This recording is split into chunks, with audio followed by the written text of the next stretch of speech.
Բարև ձեզ հարգելի ռադիո լսողներ եւ ռադիո դիտողներ, վաղուց եթերում չենք եղել, ինչպես Hello, dear radio listeners and radio viewers.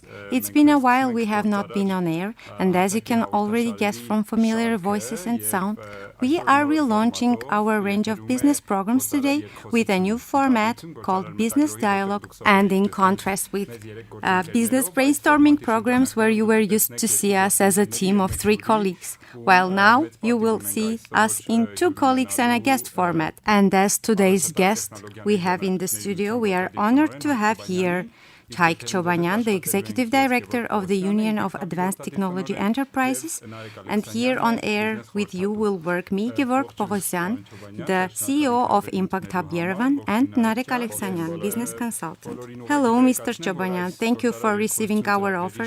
Thank you, Narek. I would like to inform everyone that Business Dialogue range of programs is being aired in frames of the program Strengthening Associations, Improving Access to Digital Economies to Restore Armenia's Economy program financed by SAIP, Center for International Private Enterprise. And in Armenia, the program is implemented through BSC, Business Support Center. Well, actually, the goal of the program is to make the digital tools more accessible to SMEs, and it's not a coincidence that we are discussing this topic particularly with you, Mr. Chobanyan. I will just mention 2 interesting numbers which were actually very surprising to me. Well, as a result of a survey carried out among SME representatives, it turned out that only 34% of them run their own websites, and only 58% of them just simply have an email. This kind of low percentage of use of such kind of simple digital products is very so-called impressive, while at the same time we occasionally like to talk about advanced technologies progress here. Before we switch to the questions and the topics, I would like to discuss a little about the activities and plans of the Union, and probably about the role of the Union, especially for the radio listeners who have heard about the Union for the first time now. Very well. Thank you for providing this opportunity. Also to touch the important topics.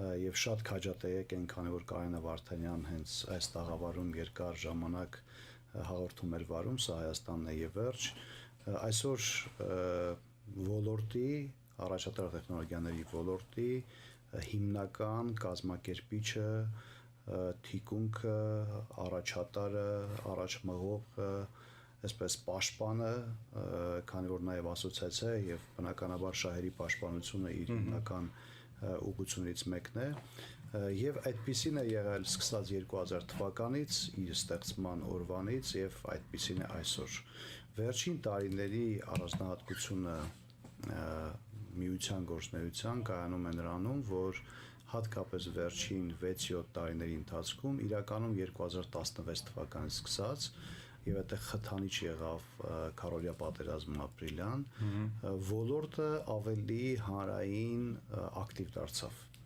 եւ դրանից հետո տարբեր հանրային նույնիսկ քաղաքական իրադարձություններում սկսած էլեկտրիկ Երևանից եւ այլն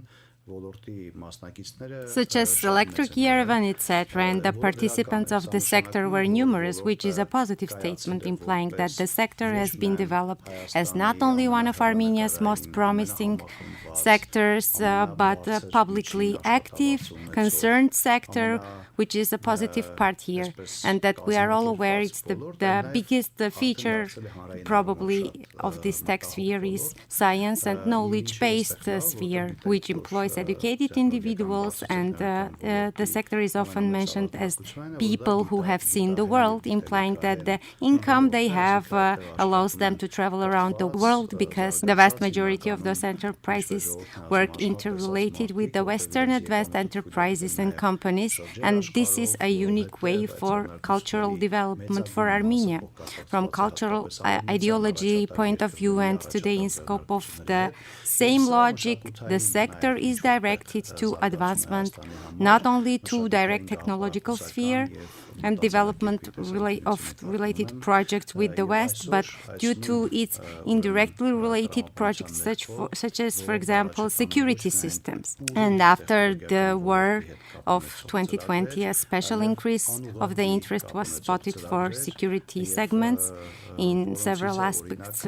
First of all, because today's security is directly linked to application of technology. Secondly, because Armenia's technological community is directly engaged in full or partly development of security systems for different countries. And the third, I would like to point out, because the economic development and prosperity of the country and the well-being of the people is directly related to country's security system. And in that, it's a concern actually that cannot be neglected by most and the community. And as I have already mentioned before, that concern is positioned not only from individual personal perspective, but also from corporate level, as far as the sector companies are also active.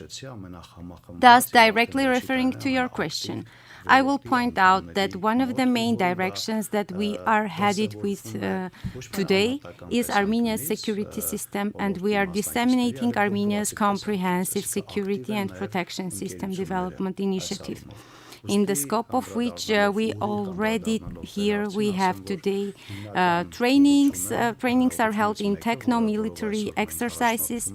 This is how we have named them, and the creation of technologically backed active reserve creation for Armenia, with our society's engineering component active participation in this, with not only that will not only enable to defend our defense to become more qualitative in professional aspect, but enable our military industry enterprises to test their technologies.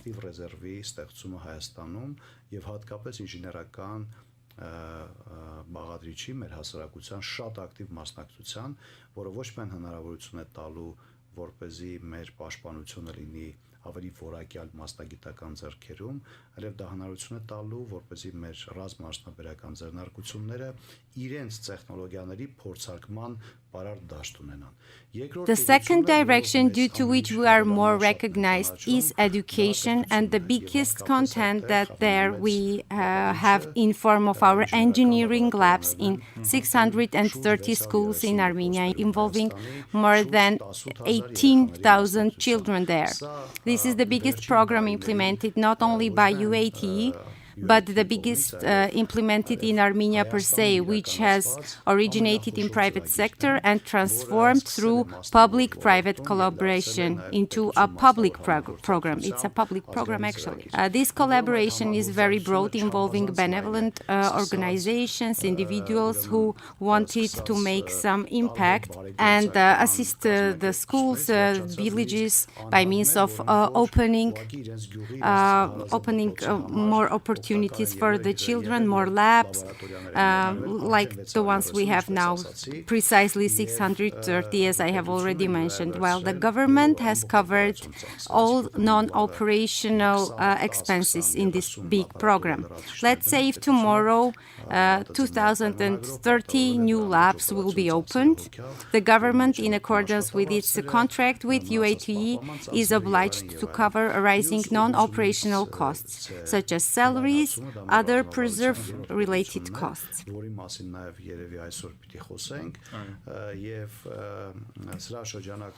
Other directions of UATE include digitalization as the third direction of our strategy, about which we will probably speak today. We have two main components in the scope of this year. The first is incorporation of digital technologies in different sectors, and the second is cybersecurity component, which is critical for digitalization. And the message I would like to highlight today is that these two need to work together equally in line. Otherwise, total digitalization might even have negative impact in the country if we do not simultaneously increase digital literacy from the security aspect and develop cybersecurity infrastructures through which we are planning to protect our society, enterprises, economy, and the state from cyber attacks and interventions. And the fourth direction I would like to mention is science and tech, in which we collaborate with GitUsh initiative, the part of founders of which are from our association, as far as UAT was one of the first to enjoy the initiative and the direction while implementing this program. It is even acceptable to say here that now through this program it has developed to that extent. Կարելի ծրագիր ասել, որտեղ ինքը արդեն զարգացել է այնքան, որ արդեն ծրագիր է։ Այսքանը ընդհանուր առմամբ երևի թե այն հիմնական ռազմավարական ուղղությունների մասին This is really impressive because there are indeed few associations that have a precise program and such a broad scope of activities and goals, and it's very important. They are all very important. We are planning to see measurable changes in particular areas here. Getting back to digitalization and the topic of our program to provide digitalization opportunities for small and medium enterprises. There is an impression regarding this, which is actually a bit, it might be a bit subjective. I would like Narek to also comment on this. We would like to hear from you your opinion. There is an impression that technological sector, advanced technology or IT, develops in Armenia in some kind of way a little isolated. On one hand, it grows very fast, encountering investors and people from foreign countries, companies that they consider Armenia for their market establishment here. And as you mentioned, that sector is considered one of the best in terms of salaries, above the average. There is an impression that the way it develops very fast, at the same time it does not spread to other sectors. Kind of it's not inclusive. If you allow me to add, there should stand simultaneous development there. Later we will refer to the numbers of cybersecurity as well, as the cybersecurity issues spread very rapidly on social media. At the same time, without cyber literacy level increase. That's the problem. The society faced problems here which we are trying to solve coming from consequences. And here we have the gap in these literacy increase issues, both in digitalization and cybersecurity, as you fairly mentioned. And here I would use the wording to closed society, and moreover this is dangerous in the eyes of the public and audience, that there is even some kind of distorted impression among the society and people that if you want to make good money, don't even consider business, rather go and learn development and programming and you will earn very good money, and it all settles there. Though we of course realize that these kind of issues there are in every sector, as far as the field we have here in Armenia, such as taxation field, refers to all sectors, but at the same time the achievements that there are in technological sector with its multiplicative effect that does not extend to other sectors. And moreover, during recent couple of months extensively a number of events and presentations have been carried out in Armenia by colleagues from Russia, Ukraine and Belarus, including that are introducing their experience of technological and digital solutions. Meanwhile, all of this has been done in Armenia before the latest events by the Armenian companies, but our entrepreneurs performing activities in actual business sector heard about that for the first time. I mean the IT sector, and even organizations organizers of those conferences from abroad were surprised, asking how many of the businesses here apply, for example, CRM with customers, or what is the percentage of the businesses getting automation. And what is interesting that here in Armenia, which is classified and considered as technologically advanced in business community, no one has heard about applying in its vast majority this kind of digital tools. It is hard to formulate and distinguish the gap between the sector in Armenia and the businesses. Perhaps you could refer on this. It is of vital importance to us. That experience gets transferred to other sectors as well, because it's not about evaluating. We need to understand that, because that will be a big pity. It will be a pity to lose such kind of a precedent. I totally agree with you in this. This was a part I mentioned about inclusiveness. We need to analyze this. Inclusiveness is one word, but it implies all layers in it. To continue your logic, I will say in this way. It goes like this. There is IT sector and there are other sectors, and on the other hand, there is this kind of perception. Here we have IT, there we have all the other sectors, and it seems in IT there is a whole different environment, lifestyle, often organized events that we don't even manage to have time to attend, to be honest. And there are those other sectors there which are not clear if they are actually there or not. To analyze this, I would want to make a clarification and formulate the persons listening and watching us about this. Digital literacy and engineering literacy are different definitions. The coding engineer developing something, even digital technology content, is engaged in information technology, is IoT. This is one thing. Digital literacy is totally another thing. These are two different perceptions. And meanwhile, it's notable to mention that digital literacy is not limited to writing emails, etc. It is a culture, it's a way of thinking in some aspect informing that involves social, psychological components. And the challenge I want to make here is the following. We are not the ones who should talk about definitions on this topic. In this auditorium, we should have a sociologist, psychologist, tutor, discuss what are the reasons that during the last 10 years we have been stuck on the same level of digital literacy in terms of demands and opportunities we have today. Personally, I'm in the sector since 2003, and from 2008 till 2012 we have marked as Armenia as the digitalization boom period for the country, which was followed by a standby mode after that, where each one does what it can independently. There is no guided process for this. And summing up the first analysis, that digital literacy and engineering literacy are different things.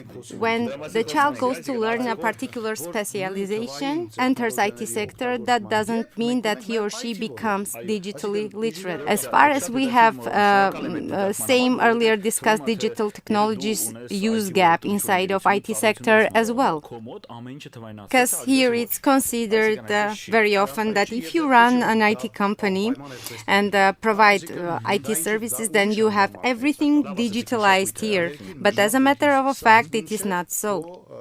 Yes, that is true. Not necessarily like that to formulate that. That depends on many factors in a reality, starting from internal culture and going beyond to your... Some part of our enterprises years ago, the majority of them, they were just preparing orders and they didn't focus on website, marketing, CRM in the conditions where you have 1 or 3 customers and you are providing a particular service.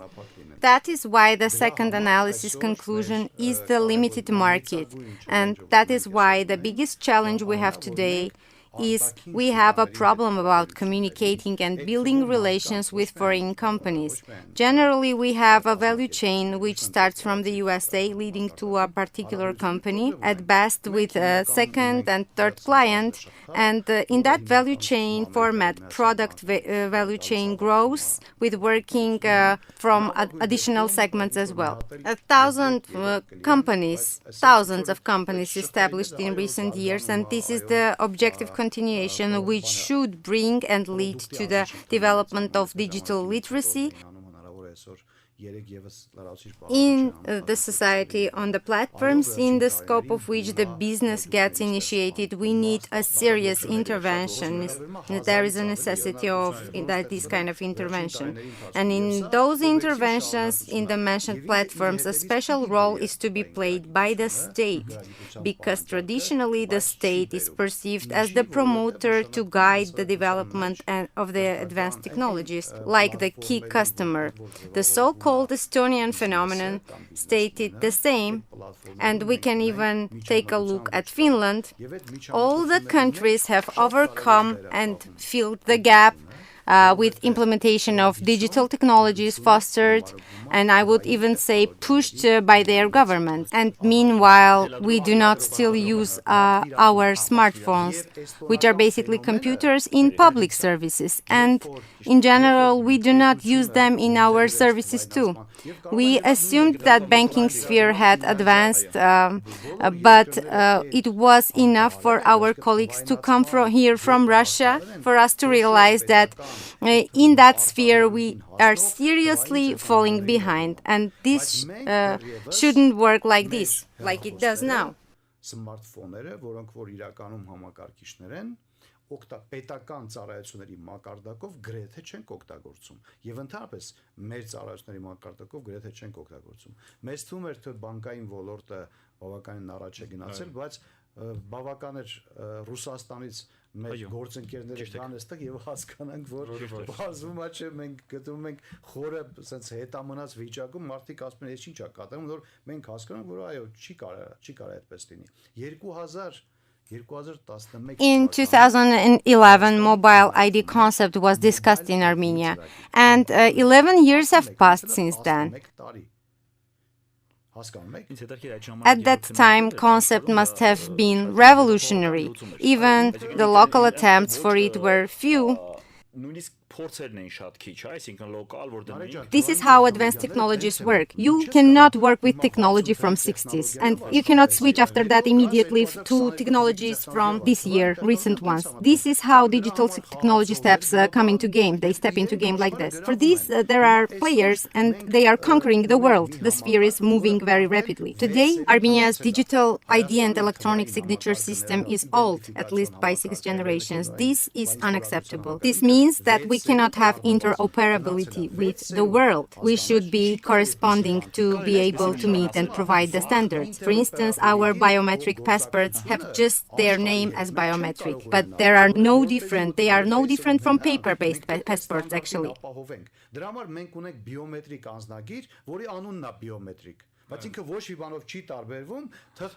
Թղթի անձնագրից հասկանում ոչ մեկ դու ամեն էլի գնում ես էլի չգիտեմ խփում են էլի կարելի ասել որտեղ վախ Is there a possibility that this happens because of the fear? As a business expert examining some projects, when trying to talk about digitalization, CRM, etc., you meet a staff with different fears towards digitalization of data CRM, reluctant to provide digitalized knowledge to the company, out of the fear that they will no longer be needed after providing the necessary information to the company. As a result, the employees continue doing their work, and the company hires a CRM manager who organizes the notes from the employees, and there goes this mess and possibly these fears of hypothetical threats of digitalization outcome is not only on business level but on governmental level as well. Let's suppose out of 200,000 budget-funded workers, only 60,000 will remain. And what should be done here? Today, social issues are of higher importance level in our country than competitive advantages of other sectors, other countries. We talk about digitalization for 11 years, and Armenia is a small and compact country. For example, in accordance with the steps taken after the statement of Russia's Prime Minister, who was previously in talks authorities. They digitalized the system completely in 2-3 years in such a big country as Russia. In our case, we should have been carried out more in a dynamic and flexible way. Nothing moves forward so far. As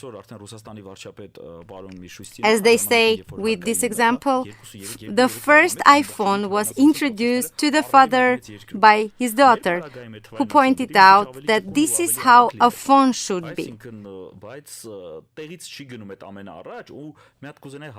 Probably this community of 18,000 we are talking about, the young generation working with the labs, they are the ones who should be the pioneers to push digitalization, because they get educated in tech sphere, and they will probably be the ones who should position the demand.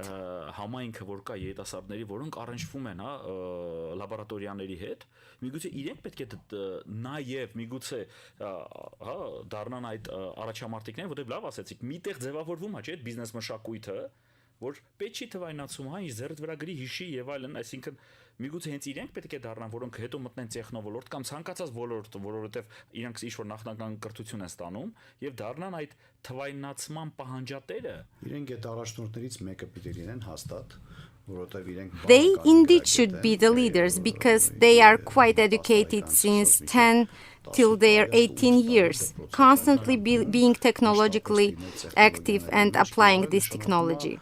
This means to be absolutely brave in this, to perform 10, 15 projects in this sphere, and then we examined the performance of the children who, by the way, later established companies based on their projects.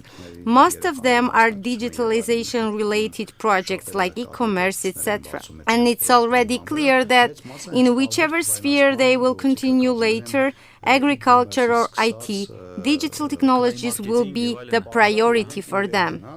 But that is not enough. Digital literacy today, it's a life demand literacy, like running, swimming, driving a car.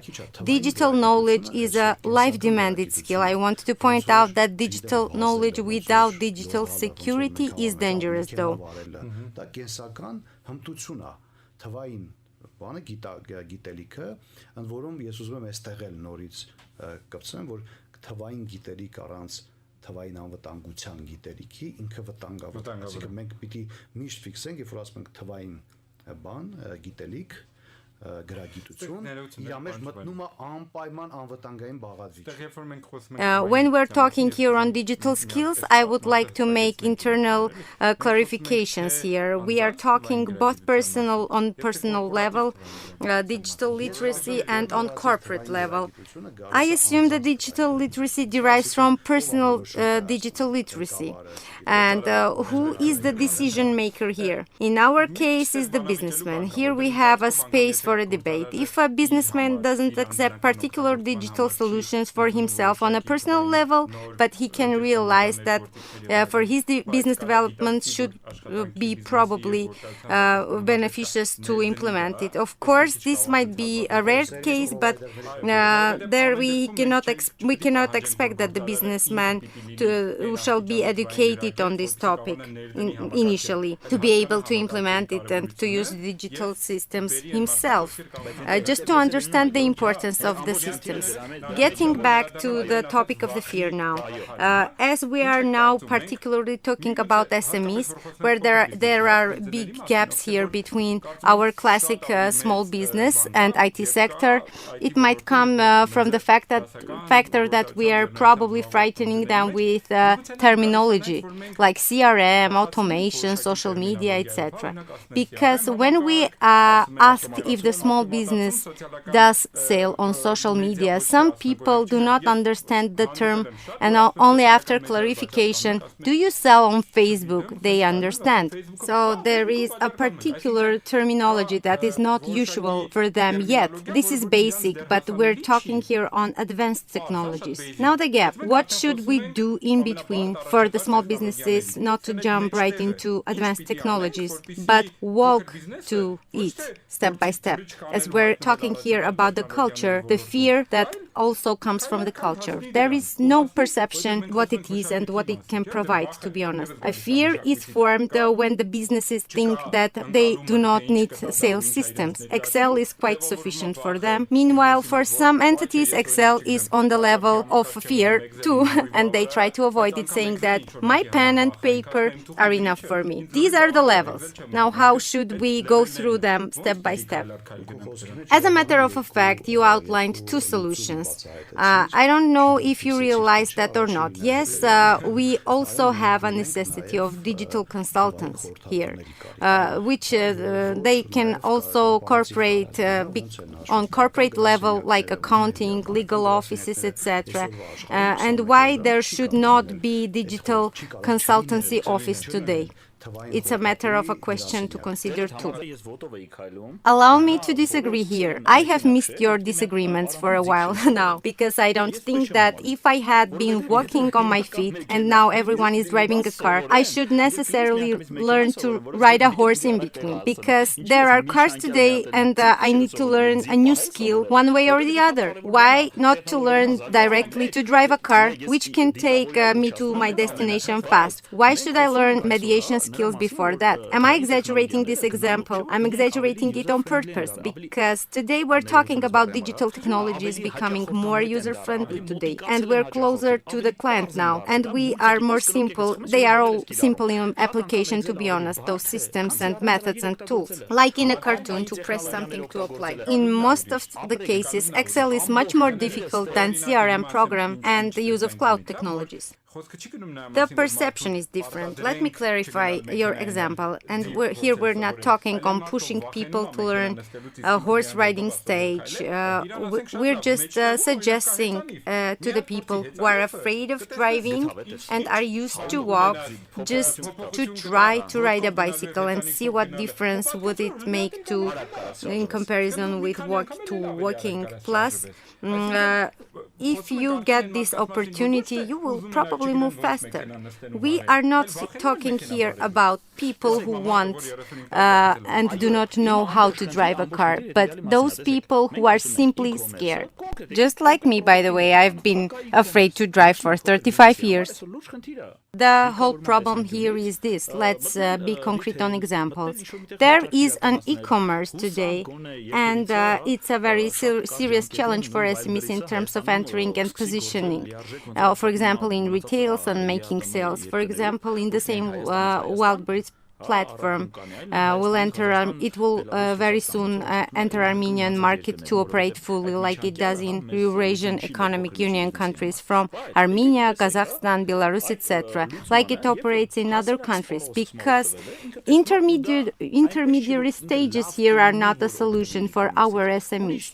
And here there is one aspect I would like to point out. Plain user not only sees that it would be good to use and apply that solution, he or she should realize that actually there is no other way already. Because if he or she goes to the supermarkets to pay for each shelf to position his or her products, paying for merchandising, promos, he is not going to be a player it's going to be hard for the SME to play with supermarkets. And we are talking about this for dozens of years already. E-commerce is their salvation, in my opinion. The SME enters the platform even with one item. He or she can already position their own products there. I'm not even talking about now of the new format of sales already. It's not ignored today partly. It's influencer marketing. And even though every influencer is already a seller today, himself or herself, as technologies in commerce have evolved so much today that it's impossible to ignore that. Today, digital commerce term is used, which is not only electronic, but all through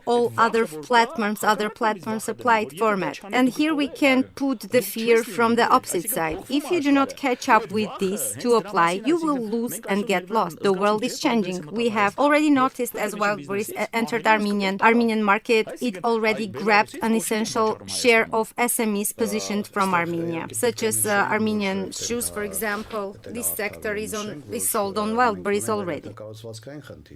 It is noteworthy to mention that we have infrastructure issues here as well, and financial toolkit issues too, and we're talking about e-commerce here.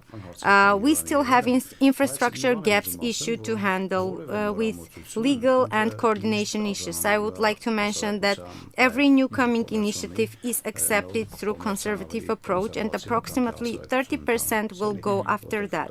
The rest will be in the process of thinking and deciding to go or not to go with this. And for this purpose, it's necessary to talk on this, introduce, like we're discussing, also with introduction of consultancy institute, as we were talking about the sphere. Plus, we need to make a promotion with various educational channels and even pushing works productively here. I remember when my children were at school and where we were deciding, they decided at that point that no textbooks would be needed to carry to school, and more they should work on tablets, laptops. It was an innovation back then. There was a big wave of resistance, and the children would become dumb. And today we do not even remember those times when we wrote with pens the last time, pens and pencils and copybooks. My intention is not to discuss controversial opinions here, but to highlight that you cannot walk against the progress. This is an ongoing progress to evolve. The same resistance was in the past when the ink pens had to be substituted with regular pens. The conflict between the development and innovation against the conservative society, this will always be there, and unless additionally stimulation efforts are applied for the country's development, the conservatives will always be right. That is why this is a state possession issue. As far as we need to make a decision, should we be the fast developing country or should we stay on the level that we are? Because nowadays no one can come up and say that digital technologies do not contribute to work efficiency increase. We could have said that, could have had this kind of discussions 10 years ago, but at least today we do not have them, these kind of topics and discussions. We still do not see the real ongoing process today, and we need to make interventions here still, forcing the process with the corresponding toolkit. Like I mentioned, all the countries that are considered technologically advanced today have gone through those challenges in their time. First were the public services, then private, and the society got used to that, just like we got used to living without pens.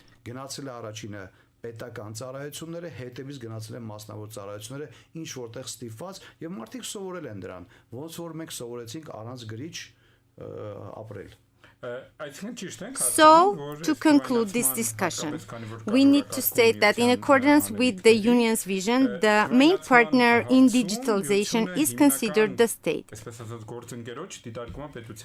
Yes, and we must A. push the government to be more proactive, B.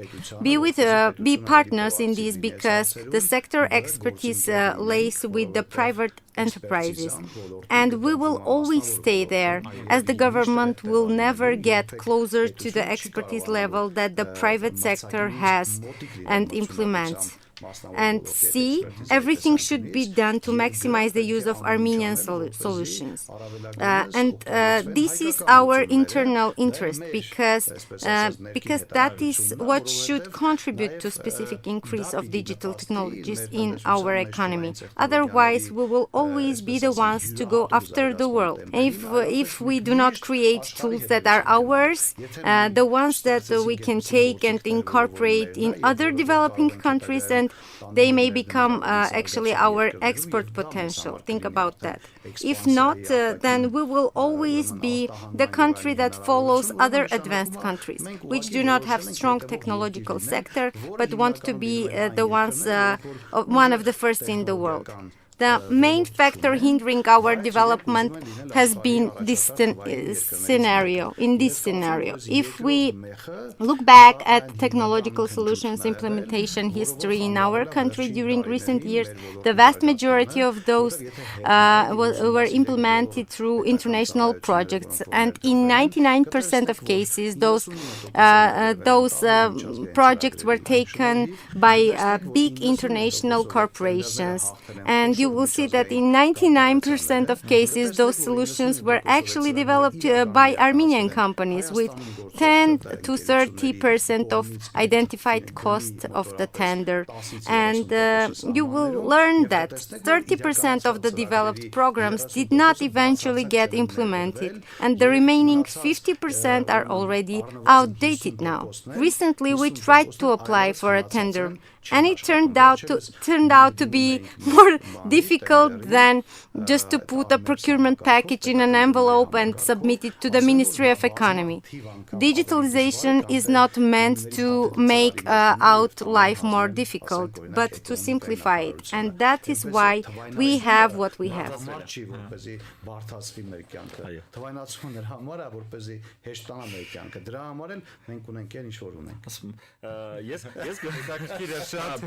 I'm very thankful to you as a sector expert, and that you have experience with public and private stakeholders, and you know the sector specifics, and I'm very grateful to you for this sincere and open conversation. And I'm sure the audience that watches and listens to us will be engaged to become a part of these discussions, because the purpose is not only to speak on this as far as we're facing a serious challenge.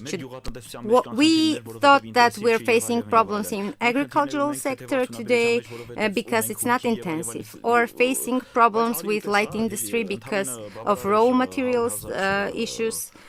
But it was enough for 100,000 of people get educated and become the bearers of digital technology knowledge, who were familiar with the toolkit in the cities where they came from, to now learn about Armenia being technologically advanced and arrive here to get surprised.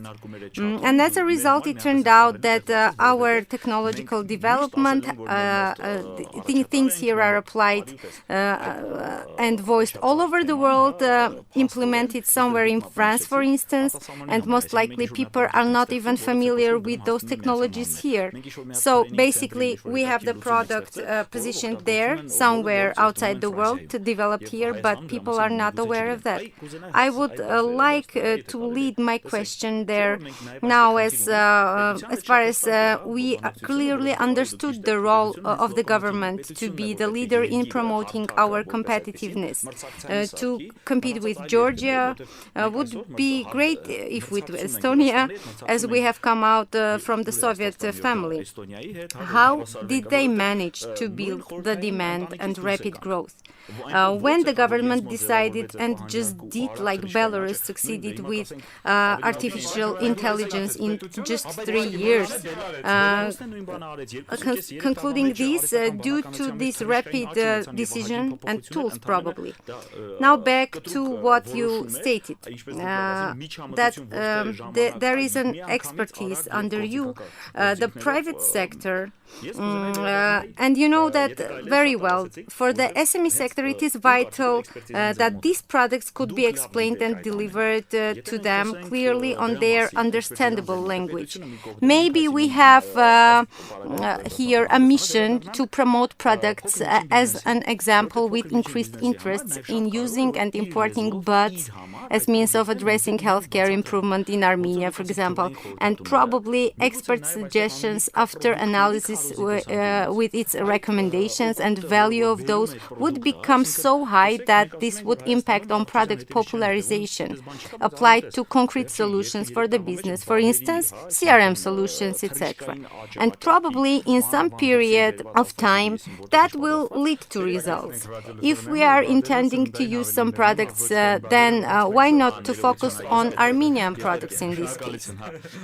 Այսինքն արիուտես երբ որ մարդուն թե վախով թե ձերբերումով խրախուսվում է մարդը, ասում է այն ռուսեն ասած կնուտի պրյանիկը, հա, այսինքն ինքը հասկանում ինչի համար է դա։ Միգուցե մենք այդտեղ անելիք ունենք նաև, որովհետև ձեր քաշը այնքան է մեր հասարակության մեջ, որ ձեր կողմից ստուգված կամ ինչ որ ժամանակաշրջանում թելադրվող, այսինքն լուծումները թվային, դա կլինի բիզնեսի ավտոմատացման ոլորտ, դա կլինի կոնկրետ բիզնեսում ինչ որ լուծումներ, հա, այսինքն CRM ծրագիր կլինի եւ այլն, ինչ որ ժամանակում իրենք եւս իրենց արդյունքը կբերեն, որովհետեւ այո, մենք գոնե հայկական product-ից օգտվենք։ Արագ ամփոփել, որովհետեւ ժամանակը Let's resume the question in this form.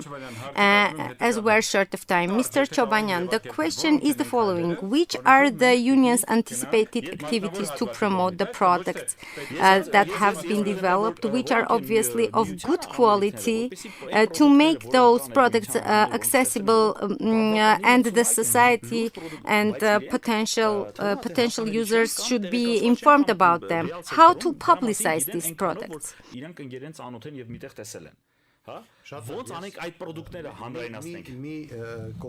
Well, the thing is that, as we already discussed, the GR is the toolkit to work with the government as a strategic direction. Then there's going to public to engage, maximal publicizing, attending, for instance, agricultural event and talk about digitalization there, starting from IoT to development of programs, developing service programs, mobile apps, digitalization of services, social media and marketing. AI big data researchers with the goal to push forward the companies engaged in offering such kind of products. There we have the biggest interface with which we work, using our Digitech Expo, for example, trying to inform the audience in maximum at one place. And if you have been attentive, there are exhibited not only IT companies in frames of Digitech, but also positioned success stories like banks that have launched advanced technology, for example. At the end, I would like to express my wish for our society, Digitech not only to be a pastime event, but a place where corporations might be attended by corporations. Attendance will also be there to examine what solutions are there available nowadays. That is the goal, one of the main goals of the event as well. It is an ideal expo format that we initially created with that vision and goal. Why expos are organized for people to come and see who is engaged in developing and offering and what can be applied to their needs. This is the goal once again.